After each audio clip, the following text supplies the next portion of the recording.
Nah, jemaat yang dikasihi oleh Tuhan, pada hari ini kita akan belajar bersama-sama tentang kesatuan roh dalam jemaat. Mari kita membaca dalam Efesus 4 ayat 1 sampai ayat yang ke-6. Seperti biasanya bersama dengan saya, kaum pria ayat yang ke-1, yang kedua kaum wanita. Kita akan membacanya secara silih berganti. Kaum pria bersama dengan saya, 1, 2, 3. Sebab itu aku menasihatkan kamu, aku orang yang dipenjarakan karena Tuhan, supaya hidupmu sebagai orang-orang yang telah dipanggil berpadanan dengan panggilan itu.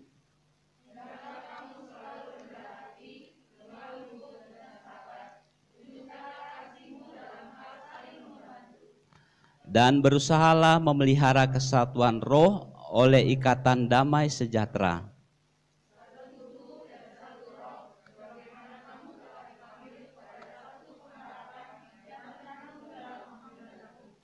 Satu Tuhan, satu iman, satu baptisan.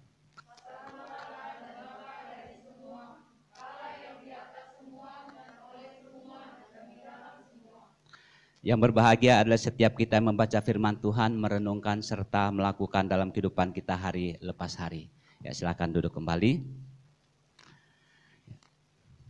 Dari pembacaan kita, perenungan kita adalah kesatuan roh di dalam jemaat. Tentu kata ini tidak asing bagi kita, jemaah. Berarti orang banyak. Di dalam orang banyak itu perlu ada kesatuan. Satu atau kesatuan. Kesatuan roh artinya satu kesatuan yang dibangun atas persamaan nasib, suatu budaya dan visi. Walaupun di dalamnya terdapat banyak perbedaan, tetapi tidak membatasi semangat untuk bersatu. Saya garis bawahi, kita berbeda tetapi tidak membatasi kita untuk bersatu. Ini yang menarik untuk kita renungkan pada hari ini, memang berbeda tetapi kita satu. Dan hal inilah yang didengungkan oleh Rasul Paulus 2000 tahun yang lalu. Tentang supaya bersatu adanya kesatuan di dalam jemaat supaya mereka kuat. Kenapa mereka harus kuat? Karena terjadinya persoalan, masalah yang membuat mereka berbeda pendapat.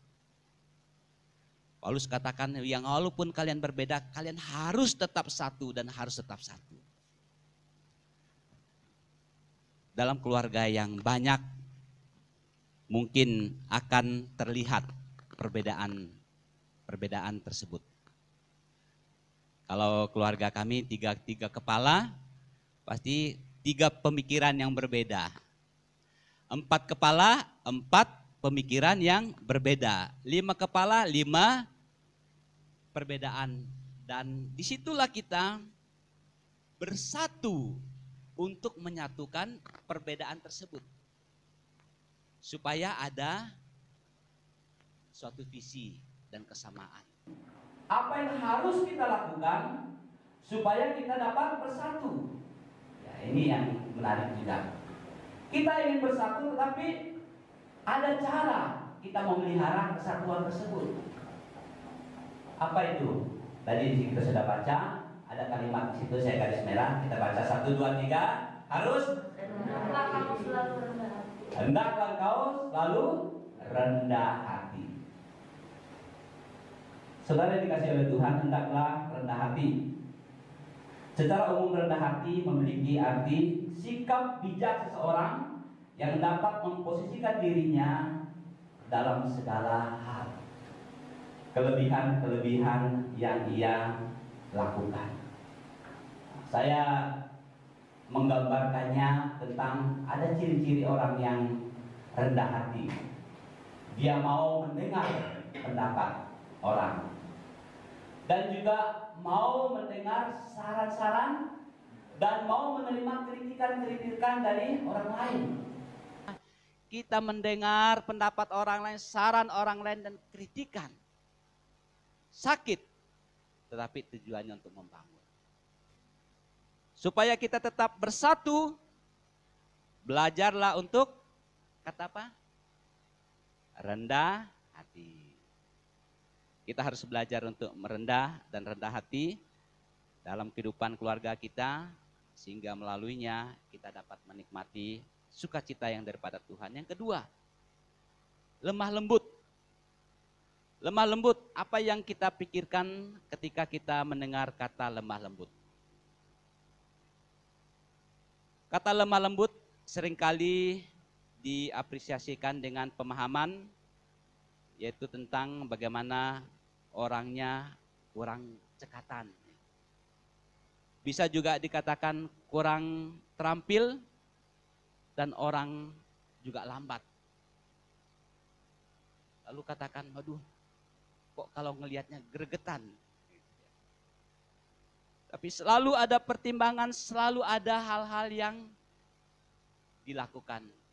Dan biasanya orang yang lemah lembut, dia selalu makan hati, orang bilang gitu ya. Tidak jauh bedanya dengan sabar, nanti juga ada kesabaran.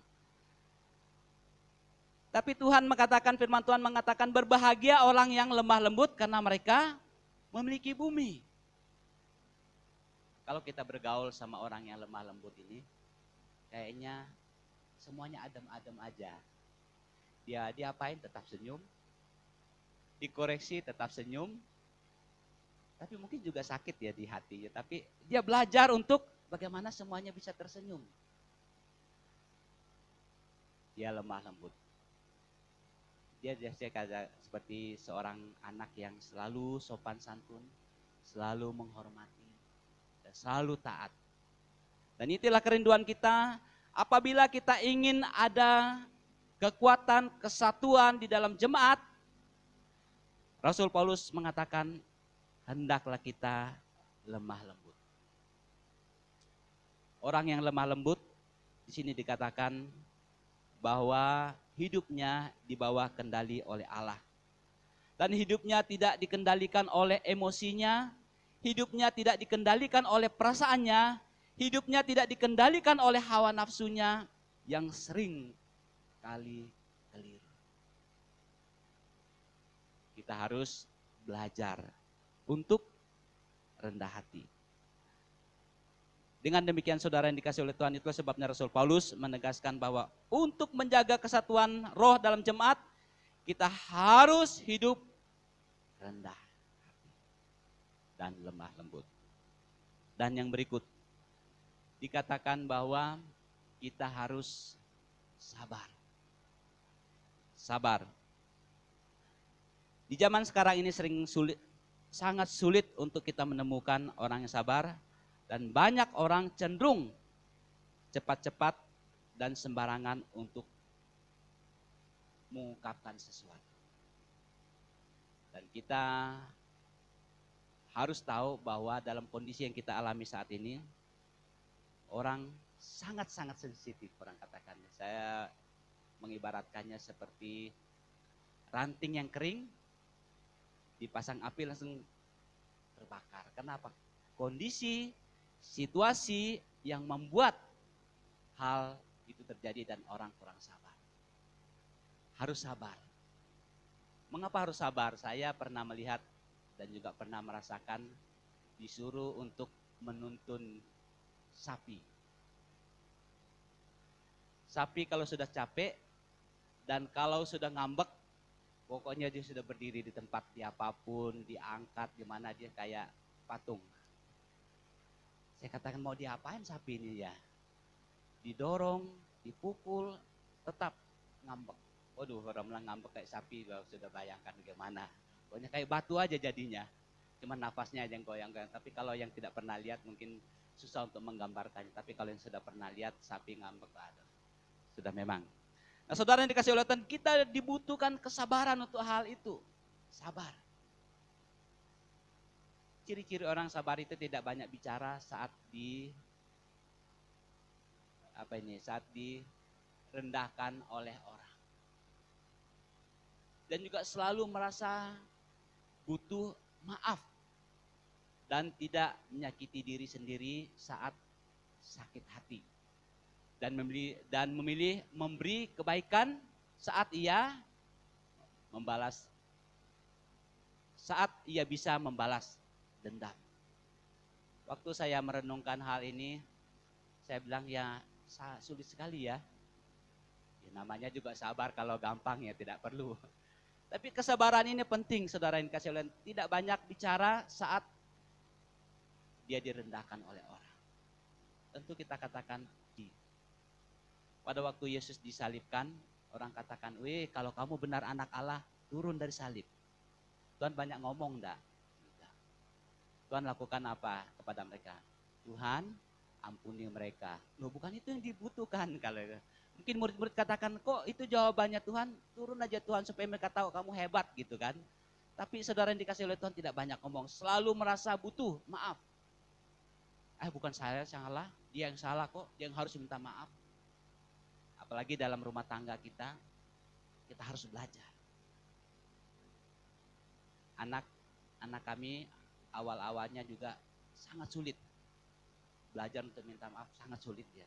Saya katakan, nah, kalau kamu tidak mau minta maaf, kamu jangan marah. Kalau kamu berani untuk marah, kamu harus berani untuk minta maaf. Dan juga tidak menyakiti diri sendiri saat sakit hati. Lu ada orang begini? Ada. Saya tidak begitu, tanya. Perlu pertanyaan dulu gitu kan. Saat kita marah, saat kita sakit hati, akhirnya kita tidak mau makan. Yang tersiksa siapa? Kan kita sakit. Asam lambungnya sudah naik, sudah mulai sakit ya, artinya dia sedang menyakiti dirinya sendiri. Nah, saudara yang dikasih oleh Tuhan, orang yang sabar itu adalah tidak menyakiti dirinya sendiri saat dia disakiti. Dan dia memilih kebaikan saat dia mampu memberi pembalasan, tapi dia tetap menunjukkan kebaikan. Oleh karena itu jemaat yang dikasih oleh Tuhan, supaya kita tetap satu dan kuat, kita harus belajar untuk melakukan hal ini. Rasul Paulus mengatakannya itu adalah kita harus saling, kata saling itu juga ada timbal balik. Dari kita dan juga orang yang kita lakukan. Dan yang sangat terakhir di sini adalah, selain dalam kesabaran tadi, masih ayat yang kedua, supaya kita tetap satu dan tetap kuat di dalam Tuhan. Untuk menjaga kesatuan itu yang harus kita lakukan adalah menunjukkan kasih kita. Kita harus tunjukkan kasih itu. Bukan hanya di mulut saja, tetapi dia harus menunjukkan kasih itu kepada orang-orang yang ada di sekitarnya. Kita harus tunjukkan kasih kepada mereka. Artinya kasih itu harus aktif. Saling mengasihi. Mulailah dari kita untuk menyatakan hal tersebut. Sehingga Paulus menegaskan kepada jemaat di Efesus ini, kasih itu sangat penting.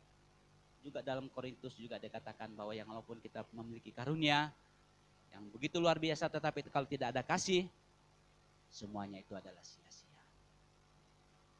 Kasih sebagai pengikat yang mempersatukan. Jemaat yang dikasih oleh Tuhan, kerinduan Rasul Paulus yang selalu didengungkan ini juga menjadi kerinduan bagi kita. Supaya kita memiliki kesatuan roh di dalam jemaat. Artinya di dalam jemaat itu adalah kita yang banyak. Dalam berbagai perbedaan-perbedaan yang ada. Dan kita belajar satu roh. Dengan cara bagaimana? Tadi sudah disampaikan bagaimana kita harus saling mengasihi, sabar, dan juga kita harus menunjukkan hal itu dengan kerendahan hati dan lemah lembut. Tidak ada ruginya juga kita mempraktekannya dalam kehidupan kita dan jemaat kita, dan juga tidak direndahkan oleh orang apabila kita mempraktekannya. Yang ada adalah dunia boleh tahu ini benar-benar Kristen. Pada waktu Yesus tetap diam dan tetap mengasihi orang yang menyalibkan dia. Akhirnya semua orang yang ada di sekitar dia mengaku dengan mulut mereka. Mengatakan bahwa benar, dia ini adalah anak Allah. Kerinduan kita saudara yang dikasih oleh Tuhan, bahwa saat kita memelihara kesatuan roh dalam jemaat kita, selain kita yang merasakannya, juga orang di luar sana akan melihat. Inilah kekristenan. Kalau kita berbeda, saling gontok-gontokan, pindah sana, pindah sini, dan sebagainya, orang akan bertanya-tanya, kok kekristenan kayak gitu sih?